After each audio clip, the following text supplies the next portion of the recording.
Welcome to Allies or Enemies. I am Sean and I am all by myself today because I am going to be ranking all of the games in Season 2 of Final Girl, and in that I'm including the Zombie Vignette Box and the Christmas Special. I previously did this with Season 1, so you can go check that out after this, but today we're talking about Season 2, going from worst to best, and let's just kick it off. At number 7 is the North Pole Nightmare. And it's always tough to put one at the bottom of these lists because I don't hate any of these. All of them are at least decent, but this one connects with me by far the least, and most of that has to do with the theme. It's not connected to a famous horror movie, I guess Krampus, but not really, not like a good horror movie, and it's based around Christmas, and the board doesn't really excite me. It's kind of concentric circles. It's like a snowy Paris. The bad guy is pretty frustrating too. It's fine. It's solid. If you want a fun little Christmas one, this is good because it also comes with the minis just right in the box. You don't have to buy them separately. So you get a reindeer mini. That's pretty sweet. But the actual gameplay just has too much randomness for me, and it felt like this was going to be a lighter one because of the theme. If anything, this is one of the hardest ones in the series. So what happens is Krampus is jumping around, he's leaving presents. All of these victims / elves are picking them up because they're little jerks, and almost all of those presents do negative things to you. Also, anytime you go somewhere with elves, because as it says in the rulebooks, they're annoying and distracting, they knock off your time. Time is money, and money buys you cards, so you can't get as many cards which you really need in order to defeat Krampus. And it just feels like there's a lot of randomness in this one, more than usual in a Final Girl game, that's going against you. A lot of stuff's knocking you back, especially knocking down that horror track. So I found I was often rolling 2 or sometimes even 1 dice in this one. You're not going to get anything done like that. And this one is number 7. At number 6 is the Vignette Box, Terror from the Grave. And I really went back and forth on 7 and 6. You can kind of think of this as the low tier. So there's kind of 3 tiers here. This one is just above in that bottom tier. And it's decent. It's got all these zombies. It comes in a tiny little pack of cards, and I love that because it's super, super cheap. And all of the bad guys just come on 3 little punch-out boards, and there's a whole bunch of zombies. Each turn you're putting out zombies, and each turn you're putting out zombies. That is very important. So you never stop putting out zombies. Because of that, this is more of kind of a puzzle than it is like a normal Final Girl game. It's like a war of attrition. I found anytime I play this, and I've only played this one a few times, I'm doing fine. I can get rid of the zombies. They're never going to kill me, but all of a sudden there's just so many zombies, or there'll be like a couple zombies, but I'm way over here. The zombies are way over here because they always spawn far from you. So you got to have all the exact right cards. You've got to have all of your attacks all ready to go. And then you've got to time it and hope that the zombies end up in the same place because they kind of shamble. So you can get this one, zip across the map, get the other one, have nothing go wrong. And you can do it, but it takes a while. This is a marathon, not a sprint. Much like zombies, it goes slowly. You got to time it just right. And that's why it is my number 6. At number 5, and this bumps us up to that second tier. All of these, super solid. They're just not quite the top ones in my really favorite tier, but I like all of these. And this is Station 2891, and it is based on The Thing, or the novel that The Thing was based on that I forget the name of, but it's John Carpenter's The Thing. That's the thing that they are thinking about, literally the thing that they're thinking about. And much like The Thing, this is a lot more about kind of like setting the scene and that like slow burn horror. So you got a lot of time in this one to set up where you're moving around the map, you're trying to save some people by getting them out from this helicopter, which takes a while and is kind of hard, but really thematic. And you're getting these tests so that you're ready to test people, and weapons so you're ready to quickly fight them if they turn out to be bad guys. Because there are 3 possible bad guys. You don't know which ones are bad guys. It could be all of them. It could just be one of them. So you gotta get these tests, you gotta test them, or you also can kind of trick them and put them out in the cold, and then they'll get frostbite. This is a thing I've always done in this.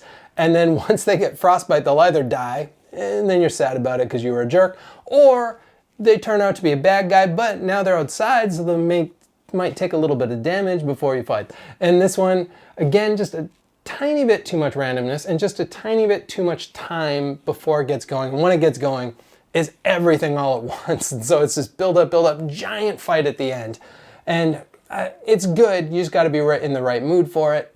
And that is my number 5. In at number 4, and this is also in that second tier for me, is Once Upon a Full Moon. This is kind of the starter one in this set, so this is kind of the Camp Happy Trails of Season 2. It's got a little bit of stuff, so it's got these bridges that kind of make it a neat little puzzle because you can only take one victim over the bridges with you each time, and you got to go over those bridges to get them safe. And that part is cool. But the main thing with it is it's like just a super fast fight. This one feels like it goes the quickest of any of them. So you're the big bad wolf against either, well, they're the big bad wolf against either Red Riding Hood or Gretel. And it's Big Bad Wolf hits very, very hard, very fast, but he's kind of a glass cannon. So this is really a get stuff quick, go get him, fight him quick. And it does work. It can just feel just a little bit quick sometimes, but sometimes also that's nice because you just want like a quick in and out, and this one does a really good job for that. So it does kind of the same thing as Camp Happy Trails, just a smidge more to it, and it is my number 4.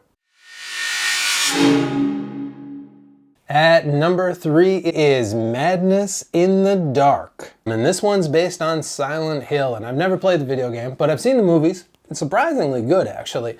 And in this one, you're in an asylum. You've got this crazy lady who's turning people into maniacs, turning all the victims into maniacs, and then they're all trying to get you. So this one has got more and more bad guys all the time. It also has these pills that are scattered around. You want to pick up those pills, and if you eat them in the right order, you can get like superpowers. I think this sends a good message to everybody. If you find pills, just eat them. But just eat them in the right order. Don't do that. But you got to pick up the pills in this. You got to gobble down those pills, and you're going to get different superpowers. And if you can get one of each kind, you get these superpowers that stay with you for the rest of the game, I think for the most part, that are called Amped Up. There's also side effects to all of these, which is also a good life lesson. And those side effects can really mess you up, but generally they don't mess you up as much as the stuff that you gain. So generally it is worth it. And you gotta do this because the nurse, the Ratchet lady she's called, she has no cap on her health. So she just builds and builds and builds. So you gotta get stuff fast and go get her before she's got too much health to deal with, while also dealing with the maniacs. This one is, I think, maybe the hardest one in Season 2, but also it's a really fun puzzle. It's really thematic. It's got a lot of cool atmosphere, and it builds to these kind of story moments, and it's so gritty and dark, and yeah, I like this one a lot, and it is my number 3. In at number 2, and this brings us to the top tier. Both of these top 2, I think, maybe are the best 2 Final Girl boxes out there.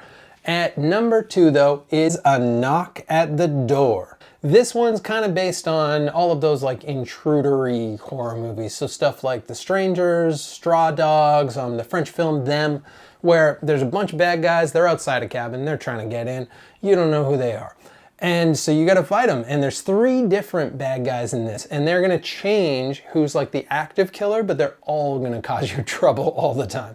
And none of them have huge health, and none of them do a ton of damage, but they all do some damage, especially to the victims, and they all have enough health that they're a problem. But the plus side of this one is that you've got these like traps you can set, you've got all this stuff you can pick up around the house, you can craft that into really cool weapons, and some of it you can put onto weapons you've already got, so you can have a sawed-off shotgun or a bat with nails in it. I love it. I love all of the theme in this one. I love just the storytelling part of it, that you're kind of knocking them off one at a time. It always gets down to that last one, and it's just like super close where I'm almost gone, they're almost gone. There's like a few victims hanging out in the kitchen who still don't know anything's going on, just chit-chatting about their weekend while we're fighting it out. And I've like found a couple weapons around the place, and yeah, this one's great. It tells the story really well. It's based on some horror movies I really like, and so that is my number 2.